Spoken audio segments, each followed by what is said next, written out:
The film opens with Christian, a dedicated geologist, finally arriving home after a long day.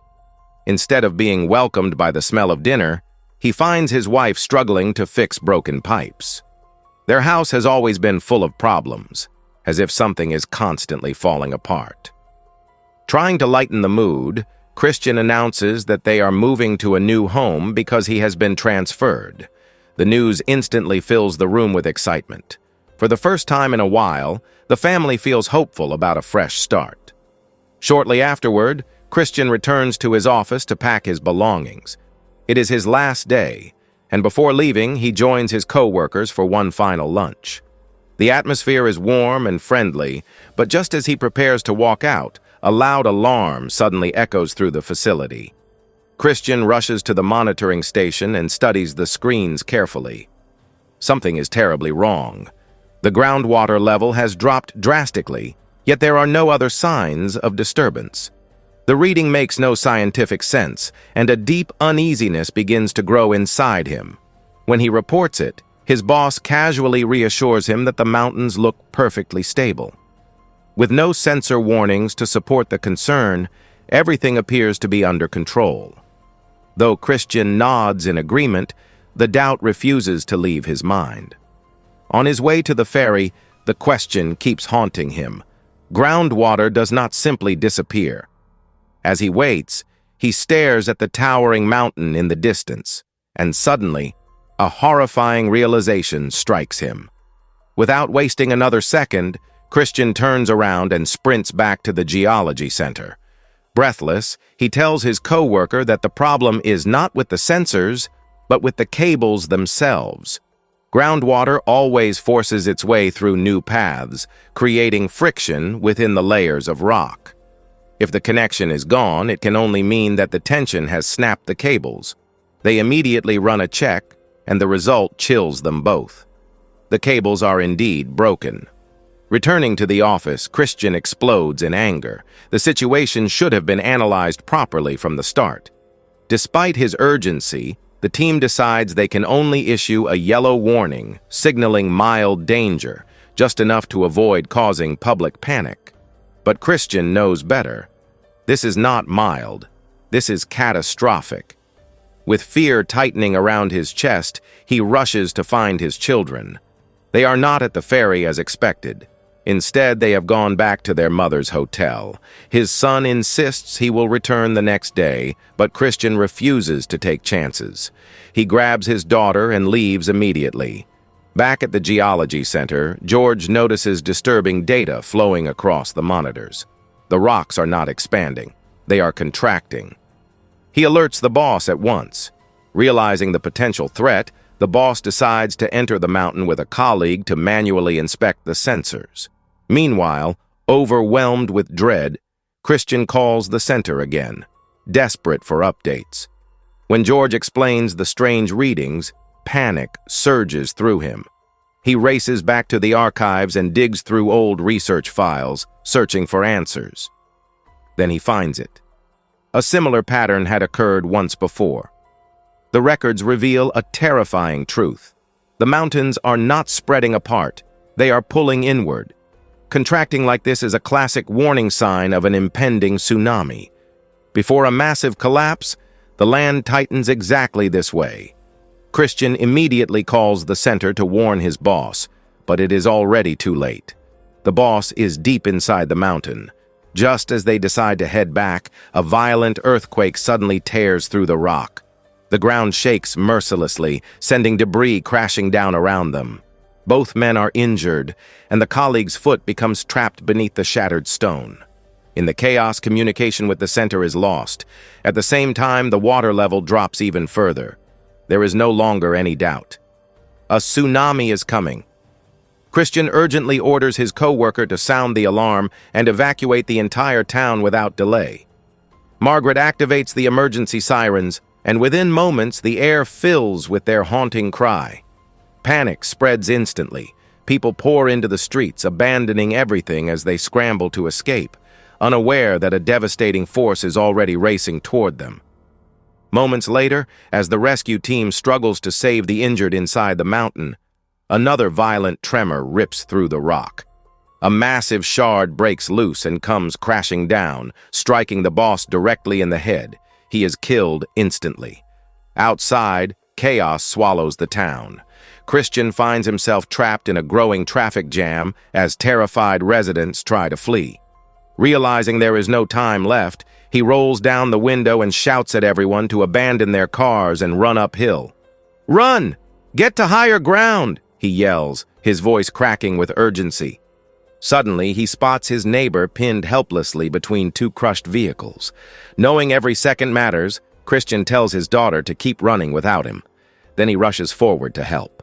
At the same time, inside the hotel, Idun begins pounding on doors, warning guests about the incoming disaster. Panic spreads through the hallways as people scramble to escape. In the middle of the chaos, a horrifying thought strikes her. Her son is missing. Back on the street, Christian finally manages to free his neighbor. He tries to pull her to safety, but when he glances behind him, his heart nearly stops. The tsunami is already there. A towering wall of water roars toward them with unstoppable force. There is no time left to run. Acting on pure instinct, Christian shoves his neighbor into a nearby car and dives in after her. An instant later, the wave slams into them. The impact is brutal, tossing the vehicle like a toy. Darkness swallows them both as they are knocked unconscious. Meanwhile, Eden finds her son and grabs him along with a terrified guest.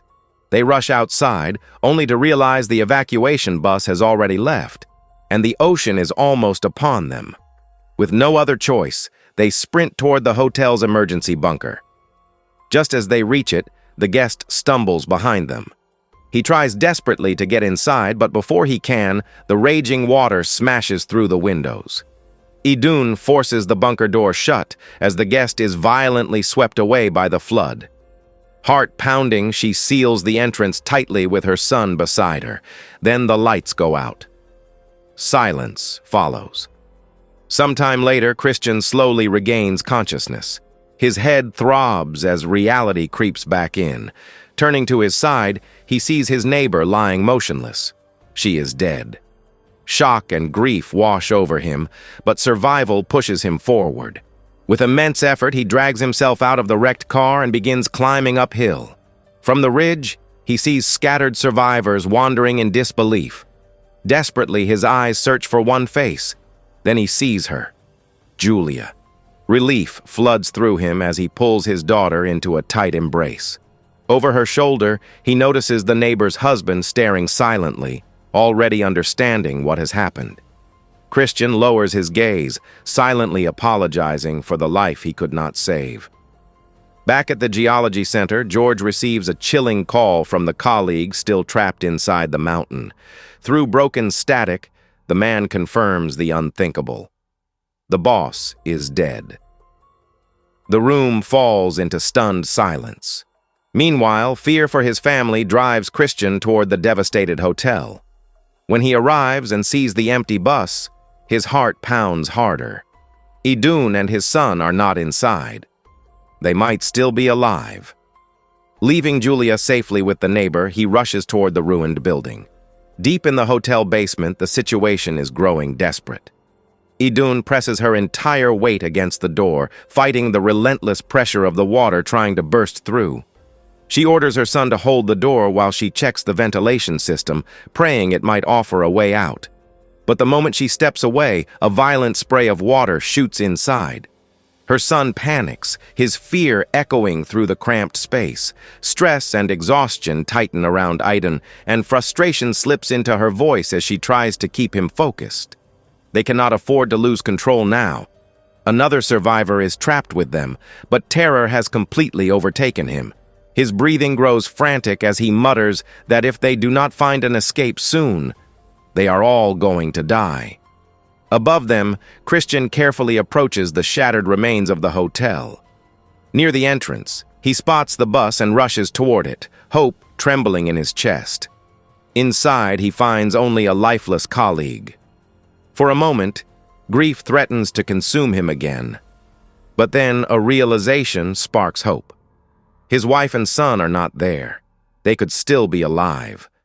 Driven by that fragile hope, he pushes deeper into the building, unaware that below him, the basement is rapidly filling with water. The level keeps rising, stealing the air inch by inch. Panic finally consumes the trapped man. Desperate to stay above the water, he thrashes wildly.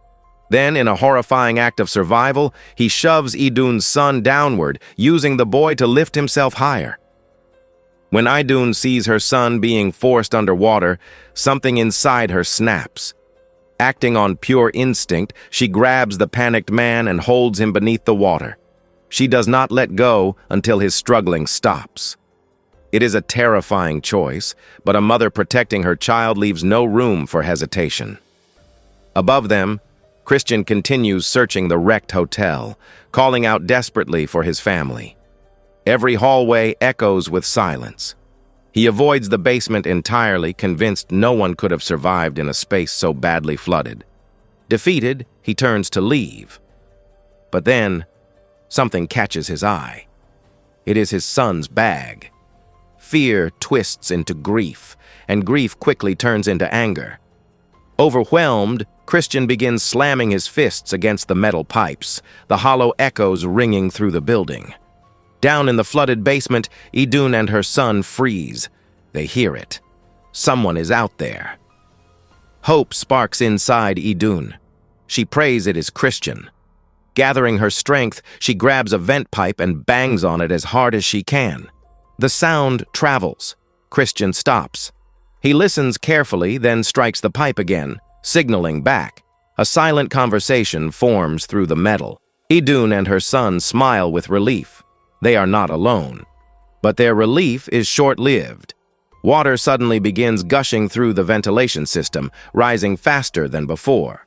Without hesitation, Christian dives straight into the freezing water and swims toward the sound. Inside the bunker, Idun tells her son she is going to try opening the door.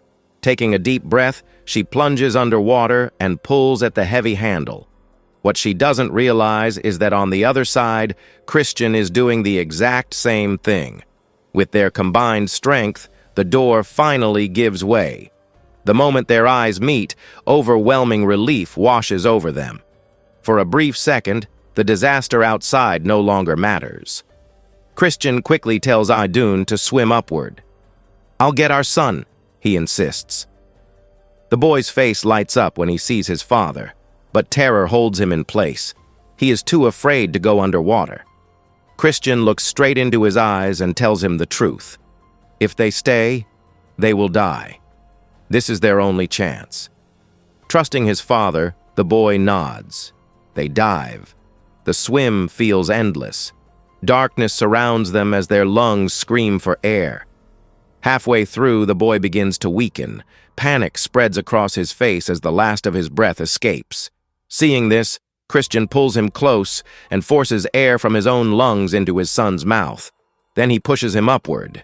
Idun reaches down and grabs her son, hauling him to safety. But as she pulls him out of the water, a horrifying realization strikes her. Christian is not behind him. Below them, his body drifts silently. He has run out of air. Refusing to accept it, Idun plunges back into the water, ignoring the burning in her chest. She catches hold of Christian and drags him upward with every ounce of strength she has left. They lay him down. He isn't breathing. Terrified, they press against his chest, forcing water from his lungs. Idun begins CPR, giving breaths and compressions again and again. Nothing happens. Exhaustion takes over, and hope starts slipping away. But their son refuses to believe it is over. Tears streaming down his face, he screams in anger and slams his small hands against his father's chest, desperately pumping. "Wake up, Dad!" He forces another breath into him. Then suddenly, Christian gasps. His eyes fly open as air rushes back into his lungs. For a moment, no one moves. Then the weight of survival crashes over them, and they collapse into each other, holding tight as emotion pours out. Together, they make their way toward the hill where survivors have gathered. Julia stands there, scanning every face with growing dread. When she hears the approaching helicopter, her heart sinks.